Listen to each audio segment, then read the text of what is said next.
പ്രിയമുള്ളവരെ, ഒരു വട്ടം കൂടി നമ്മുടെ പാഠപുസ്തകങ്ങളിലൂടെ എന്ന ഒരു പരിപാടി ഞാൻ ഈ കഴിഞ്ഞ ദിവസം തുടങ്ങി വെച്ചിരുന്നു. അന്ന് 1958 2ാം ക്ലാസ് പാഠപുസ്തകത്തിലെ ഒരു പ്രാർത്ഥനാ പദ്യവും ഞാൻ ചൊല്ലിയിരുന്നു.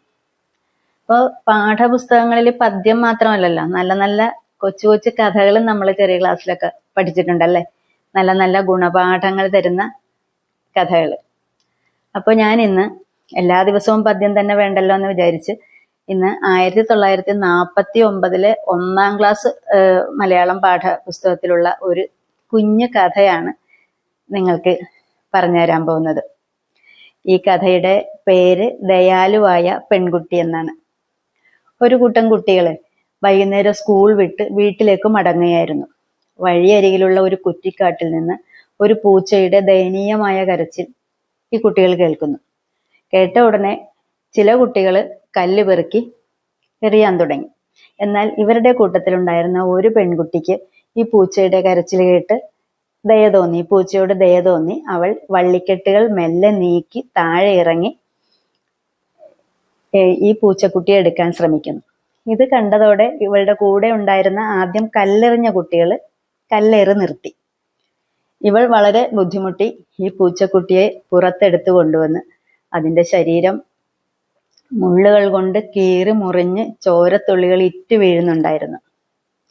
ഇവൾ പെട്ടെന്ന് തന്നെ ഈ പൂച്ചക്കുട്ടിയെ അവളുടെ വീട്ടിലേക്ക് കൊണ്ടുപോയി വീട്ടിൽ ചെന്ന് ഈ മുറിവിലൊക്കെ മരുന്ന് വെച്ച് കെട്ടി അതിന് പാലും റൊട്ടിയും ഒക്കെ കഴിക്കാൻ കൊടുത്ത് അതിനെ ശുശ്രൂഷിച്ചു.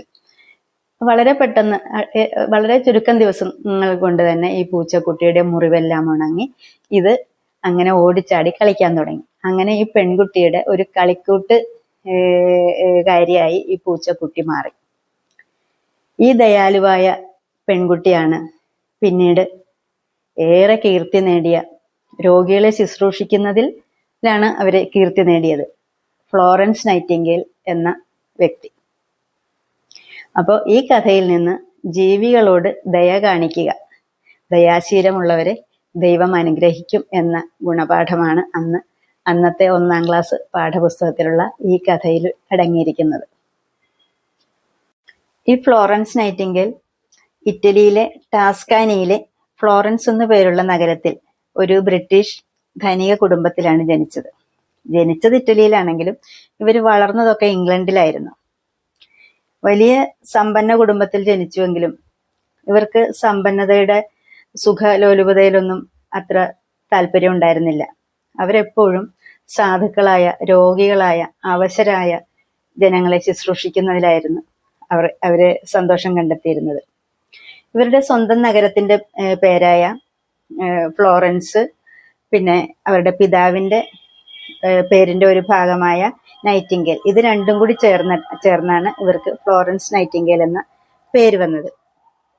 1853 ലണ്ടനിൽ രോഗികളായ സ്ത്രീകളെ ശുശ്രൂഷിക്കുന്ന അല്ലെങ്കിൽ അവരെ സംരക്ഷിക്കുന്ന ഒരു സ്ഥാപനത്തിന്റെ സൂപ്രണ്ടായിട്ട് ഇവര് ജോലി ചെയ്തു വരികയായിരുന്നു.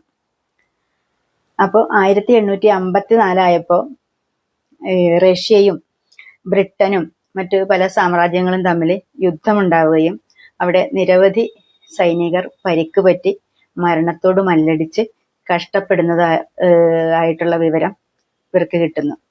ഉടനെ തന്നെ അവര് താൻ തന്നെ പരിശീലനം കൊടുത്ത കുറെ അധികം നേഴ്സുമാരെയും കൂട്ടി അവിടെ ചെല്ലുകയും ഈ പരിക്കുപറ്റി കഷ്ടപ്പെടുന്ന സൈനികർക്ക് എല്ലാവർക്കും വേണ്ട ശുശ്രൂഷകളൊക്കെ കൊടുത്ത് അവരെ നല്ല നിലയിൽ പരിചരിച്ച് കുറെ ആളുകളെയൊക്കെ അവരെ രക്ഷപ്പെടുത്തുകയും ചെയ്യുന്നു. എന്നാലും കുറേയധികം പേര് ആ യുദ്ധത്തിൽ മരിച്ചു എന്നാണ് ചരിത്രം.